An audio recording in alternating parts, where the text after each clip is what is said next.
Your parents were not financial geniuses. They were buying into a housing market that still made sense. A normal income could still reach a normal home. But today, millions of people can work harder, earn more, save more, and still fall further behind. Not because they failed, because the housing market changed from a place to live into a machine for protecting wealth. And if you do not understand that machine, you will keep blaming yourself for a game that was already redesigned. This is why buying a home feels impossible now. Let's go back to 1964. The median new home price in the United States was about $18,900. Median household income was about $6,500. That means a typical home cost roughly 3 times annual household income. Not cheap, not effortless, but possible.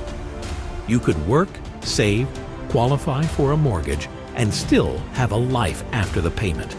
Now compare that with the modern market. By 2023, the median new home price was over $428,000. Median household income was around $80,000. That puts the ratio above 5 to 1, and in many major cities, it is much worse. 7 to 1, 10 to 1, sometimes even higher. So the problem is not simply that people do not save enough. The problem is that the price of shelter has outrun the income used to pay for it. And when that happens for decades, the old promise breaks. Work hard, save money, buy a home, build wealth. That formula used to work for ordinary people. Today, it feels like it only works for people who already own assets. So how did this happen?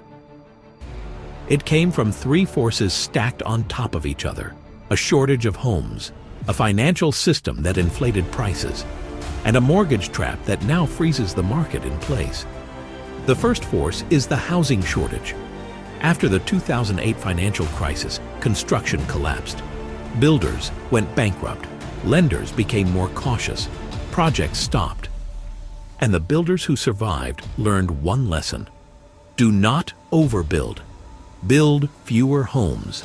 Protect margins. Take less risk. For years, America simply did not build enough housing for the number of people who needed it. Today, estimates suggest the country is short by roughly 4 to 5 million homes. That is not a small gap. That is a national supply problem. But the shortage was not only caused by builders, it was also caused by rules. Zoning laws decide what can be built, where it can be built, and how dense a neighborhood is allowed to become. In many valuable areas, huge amounts of land are reserved for single-family homes only. No small apartment buildings, no duplexes, no townhouses, no meaningful density. So when demand rises, the city cannot respond with enough supply. And the people who already own homes often have a financial reason to resist new construction.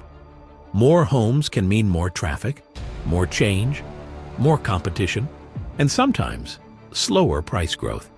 So local politics often protects scarcity, and scarcity protects wealth. That is the uncomfortable truth of housing. For a homeowner, rising prices feel like success. For a first-time buyer, those same rising prices feel like exclusion. The same market creates winners and losers at the exact same time. The second force is cheap money.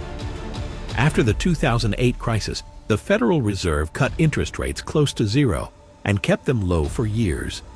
This changed housing in a powerful way. When mortgage rates fall, buyers can borrow more money with the same monthly payment. Their income did not double. Their productivity did not double. But their borrowing power increased.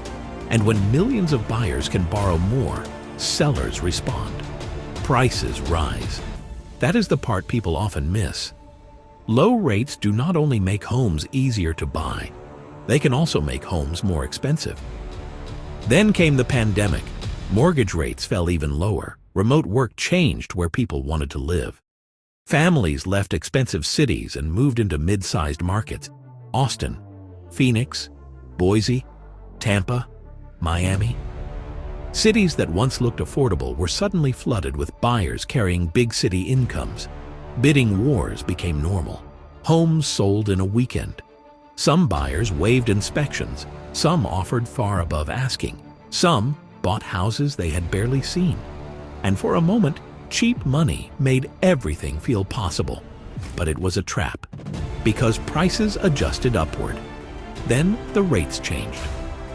Starting in 2022, the Federal Reserve raised interest rates aggressively to fight inflation. Mortgage rates jumped. Monthly payments exploded. But home prices did not fall enough to offset the higher rates. That is the nightmare combination: high prices, high rates, and wages that did not catch up. A house that looked barely affordable at 3% became impossible at 7%. The assets stayed expensive, the financing became brutal, and the first-time buyer got hit from both sides. But the third force may be the most important one right now. It is called the mortgage lock-in effect.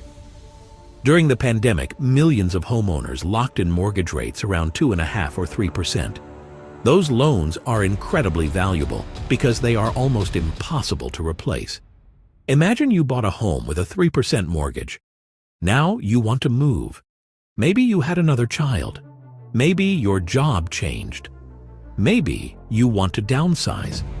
But if you sell your house and buy another one, your new mortgage might be 6.5 or 7%. Even if the new home is not much better, your monthly payment could jump dramatically. So what do? You stay. Millions of people are making the same decision. They are not staying because their homes are perfect. They are staying because their mortgage is too good to give up. That removes homes from the market. And when existing homeowners do not sell, inventory stays tight. New buyers compete over fewer listings. Prices stay stronger than expected. And the market becomes frozen. This is the strange contradiction of the modern housing market. A lot of people want to move. A lot of buyers want to buy. But the math does not let the market breathe. The cheap money era inflated prices. The high rate era froze supply. And the shortage underneath never went away. That is why waiting for a crash has been so frustrating. In a normal market, high mortgage rates should push prices down, and in some places, they have. But nationally, prices have remained stubborn because supply is still limited, and many homeowners are not forced to sell. This does not mean prices can never fall. They can. Some local markets can weaken. Some overpriced areas can correct. Some sellers will cut prices. But a national crash is not guaranteed just because affordability is terrible. Affordability can stay terrible for longer than people expect, and that is the painful part. Markets do not become fair just because people are struggling. They move when incentives change. Now look at what this means for renters. The renter is not just paying rent. They are paying for the fact that they missed the ownership window. If you owned a home before 2020, you may have gained hundreds of thousands of dollars in home equity without doing anything extraordinary. You did not necessarily become smarter. You did not necessarily work harder. You owned the right asset before the price reset. But if you did not own, that wealth did not disappear. It moved away from you. It showed up as higher rent, higher down payments, longer commutes, smaller homes, delayed savings, delayed families, delayed financial security. And this is why the housing crisis is so dangerous. It does not only make homes expensive, it changes who gets to build wealth. For generations, homeownership was the main wealth engine for ordinary families. Not stocks, not startups, not private equity, a home. You paid the mortgage, the home appreciated. You built equity, you passed something down. But when the entry price becomes too high, that wealth ladder gets pulled up. People who already own assets benefit from rising asset prices. People trying to buy those assets fall further behind. That is the real divide: owners versus non-owners, asset holders versus income earners, people whose wealth grows while they sleep, and people who have to work more hours just to stand still. So what happens next? The honest answer is this: there probably is no single national housing story anymore. Some markets will stay expensive because they have strong jobs, limited land, and restrictive supply. Some markets will cool because builders added too much inventory during the boom. Some buyers will wait for lower rates, but if rates fall significantly, demand may return before affordability truly improves. Because lower rates can help monthly payments, but they can also bring more buyers back into the market. And more buyers can push prices up again. That is why the next 5 years will reward people who understand the market locally, not emotionally. The question is not, will housing crash? That is too simple. The better questions are, where is inventory rising? Where are builders offering incentives? Where are prices falling but jobs still growing? Where are sellers forced to negotiate?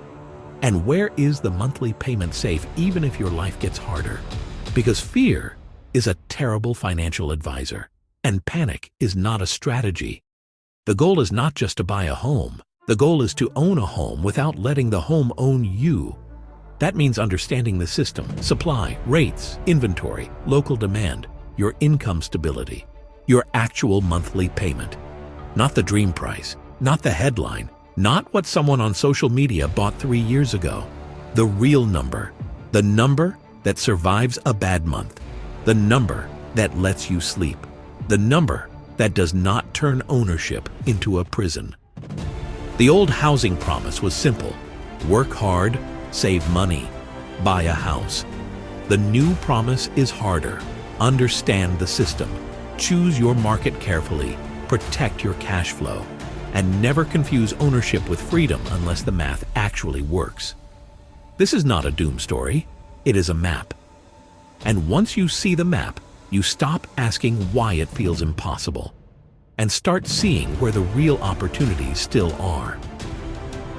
This is Capital Mind. Think clearly about money.